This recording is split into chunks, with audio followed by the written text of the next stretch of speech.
دھرندر film میں نظر آنے والا رحمان ڈکیت کون ہے؟ یہ کہانی ہے رحمان ڈکیت کی، جس کا نام کراچی اور پاکستان کے مختلف علاقوں میں خوف، طاقت اور جرائم کی علامت کے طور پر لیا جاتا تھا۔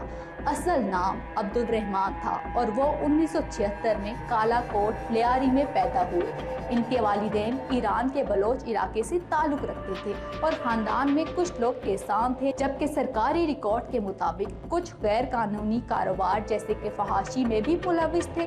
چھوٹی عمر میں اسکول چھوڑنے کے بعد رحمان نے 13 سال کی عمر میں جرائم کی دنیا میں قدم رکھا۔ ابتدا میں وہ چھوٹے موٹے غیر قانونی کاموں جیسے ڈکیتی، علاقائی جھگڑوں میں مداخلت اور گینگ وار میں ملوث تھے۔ رفتہ رفتہ وہ شہر میں جرائم کے ایک بڑے نیٹ ورک کا حصہ بن گئے۔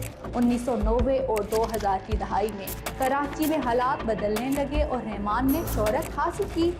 رحمان کی پہنچ پہلے چند گلیوں تک محدود تھی، مگر بعد میں اس کے گروپ نے کراچی کے دیگر علاقوں میں اثر و رسوخ قائم کر لیا۔ اس دوران ڈکیتی، اسلحہ کی سپلائی اور بعض قتل کے معاملات ان کے نام سے منسلک ہوئے۔ سیاسی جماعتوں کے مقامی کارکن بھی ایسے گروپوں کی مدد لیتے ہیں، جس سے رحمان کی سیاسی اہمیت بڑھ گئی۔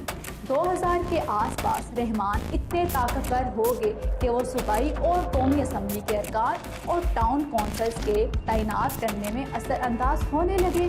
2008 میں انہوں نے کراچی میں پیپلز امینڈمنٹ کمیٹی قائم کی اور بلوچ اقلیت کے ساتھ مل کر یونٹس، سیکٹر، دفاتر اور مقامی نمائندے تعینات کیے، جس کی ساخت MQM کی طرز پر تھی۔